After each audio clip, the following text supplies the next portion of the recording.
খুলশী এরিয়াতে 3টা super store আছে, খুলশী মার্ট, বাস্কেট, স্বপ্ন। ভালো করে যদি ওদের ব্যালেন্স শিট দেখা হয়, একজন ছাড়া বাকি দুজন কিন্তু এখনো লাভে নেই। কারণ প্রথমে হচ্ছে আমার যে এরিয়া আছে, এই এরিয়াতে আমার ডিমান্ড কি আছে। হ্যাঁ, অবশ্যই 3টা সুপার স্টোর প্রয়োজন আছে, কিন্তু তিনজনেই আরেকটা ছিল সঙ্গে আউটলেট ছোটখাটো, সে বন্ধ হয়ে গেছে because of lake of information. Study, পরিসংখ্যান নিতে হবে আমাকে, আমার বাজার সম্পর্কে জানতে হবে। সো এই 3জনই সেম সার্ভিস সেল করতেছে, সেম সার্ভিস। তাহলে একজন তো এক্সিস্টিং অনেক পুরনো ছিলই, সে কিন্তু ওইখানে মানুষজনকে হ্যাপি করতে পারছে। সে মানুষের যে প্রয়োজনীয় খুশি মাঠের কথা আমি বলছি, তাদের যে মানুষের যে চাহিদা সে কিন্তু ভালোভাবে বুঝতে পেরেছে, ওই অনুযায়ী সে সার্ভ করছে। অন্য দুজন কেন আসছিল, ও লাভ করতেছে দেখে মনে হয় এখানে মনে হয় ব্যবসা বেশি আছে, এই জন্য আমি চলে আসছি। হ্যাঁ, করতে পারবে, অন্য দুজনে ব্যবসা করতে পারবে, কিন্তু তাকে তার অন্য বুদ্ধি নিয়ে আসতে হবে। এখানে ব্যবসাতে হবে না বলে কিছু নাই, হবেই, পরিবর্তন লাগবে।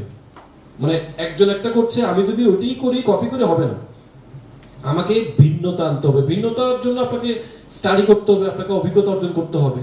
আপনি যত বেশি অভিজ্ঞতা অর্জন করবেন, যত বেশি ওটার সম্পর্কে ঘাটবেন, তত বেশি আপনি জেনে যাবেন। একটু নর্মালি বলি যে খুলশী মার্ট এক ধরনের পণ্যগুলো সেল করছে, সে দেখা কেন এক ধরনের পণ্য হচ্ছে, রেগুলার যে পণ্য আছে সেটার বাইরেও বাইরের কিছু পণ্য সে দিচ্ছে, ঠিক আছে। ওই জায়গায় আরেকজন কি করতে পারতো, আমার জাস্ট একটু ধারণা দেওয়ার কিছু না, সে আরো কিছু অন্য ধরনের আইটেম সে ইমপ্লিমেন্ট করতে পারতো। স্বপ্ন যেমন একটা কাজ করছে এখন দেখে আমরা, কি ওই যে 850 টাকা দিয়ে একটা ইয়ের প্যাকেজ দিল গরুর মাংসের, ওয়ান্ডারফুল একটা জিনিস। এটা অল্প টাকায় মনে হয়, 165 টাকা দিয়ে, 700 না, 165 টাকা দিয়ে 1 কেজি কি দিচ্ছে, আলু, অল্প করে গরুর মাংস কাঁচা। এটা কিন্তু ট্রিমেন্ডাস একটা অফার, এবং দেখা যাচ্ছে কি যাদের সামর্থ্য আছে তারাই বেশি বেশি করে কিনে নিয়ে চলে যাচ্ছে। সো এইভাবে করে আমি এই কথাগুলো বলছি কি, ব্যবসা আমি যেটা শুরু করব সেটা সম্পর্কে আমার জানতে হবে এবং ভিন্নতা নিয়ে আসতে হবে। আমাকে জানতে হবে যে কোন ভিন্নতা আমি দিলে বাজারে আমি টিকতে পারবো। যেমন আমার নিজেরও অভিজ্ঞতা আরেকটু শেয়ার করি, যেটা হচ্ছে আমি যেমন আউটডোর ফার্নিচার নিয়ে এখন কাজ করছি, বাইরে দোলনা বানাই, আউটডোর ফার্নিচার বানাই, বিভিন্ন কিছু করি। সো এই জিনিসগুলো একসময় পুরোটাই ইম্পোর্ট হইতো। আমি কি করলাম, করোনাকালীন সময়ে বসে বসে এটার পুরো R&D করে এই ফ্যাক্টরিটা ডেভেলপ, সবাই কিন্তু হা হুতাশ করতেছে, ব্যবসা নাই, এই নাই, সেই নাই, লস হবে, এ হবে। আমার তখন মাইন্ডসেট করলাম কি, যা হওয়ার তা তো হয়েই যাবে, আমি কি করব, আমার তো লস হয়েই গেছে, আমি কিছু করার না। আবার বনানি হোক, বিভিন্ন জায়গায় প্রায় 1.5 কোটি টাকার যে ইনভেস্টেড শোরুম টোরুম ছিল সব রাতারাতি বন্ধ হয়ে গেছে। তার মানে 1.5 কোটি টাকা নাই, শেষ, কিছু করার নেই।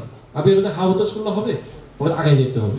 তা আমি করছি কি, তখন আমি R&D করা শুরু করছি, কি করা যায়, যে প্রোডাক্ট আমি ইম্পোর্ট করতাম সেটা আমি বানানো শুরু করে দিয়েছি, এবং 1.5 মাসের মধ্যে আমি সাকসেসফুল হয়ে গেছি। কারণ আমার কাছে জ্ঞানটা ছিল, নলেজটা ছিল। আমি যখনই কোনো জায়গায় কারখানা যাই, যেখানে যাই, সবকিছু খুব ডিটেইলে দেখি, ডিটেইলে শিখি, ওরা কিভাবে করছে, তাদের কি দরকার, সবকিছু নিয়ে কথাবার্তা বলি, সময় ব্যয় করি। সো এই যে জ্ঞান অর্জনটা ওটা দিয়ে, এবং আমি বুদ্ধি করে সেগুলো কাজে লাগিয়ে ফেলি। সো এখন দেখা যাচ্ছে কি, বাংলাদেশে পুরো আউটডোর ফার্নিচারের একটা অংশ ইম্পোর্ট বন্ধ হয়ে গেছে, সবাই আমার কাছে প্রোডাক্ট কিনে।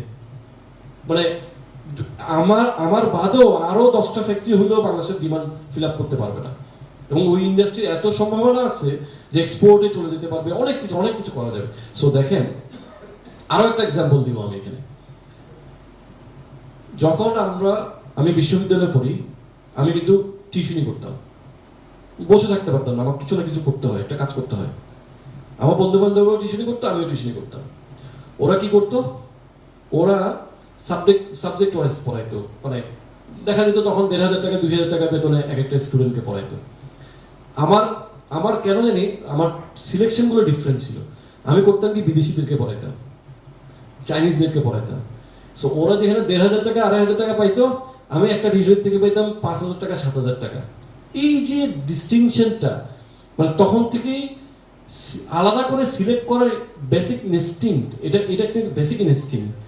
মানে আপনার যে সিলেকশনটা, আপনি যে কাজটা করতে যাবেন, সেই জিনিসগুলো আপনি যখন সবসময় পজিটিভ চিন্তা ভাবনা করবেন, ওই রিলেটেড পড়াশোনা করবেন, আপনার মধ্যে এই স্বকীয়তাগুলো অটোমেটিক্যালি গড়ে উঠবে, অটোমেটিক্যালি।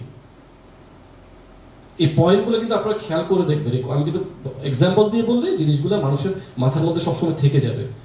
সো আপনি যে কাজটা করতে যাচ্ছেন, যে কাজটা করবেন, করতে চান, সেটার আসলে ভবিষ্যৎ কি আছে, সেটার সম্ভাবনার জায়গাটা কতটুকু, এটা বুঝে যদি আপনি করতে পারেন, সফলতা আপনার আসবেই।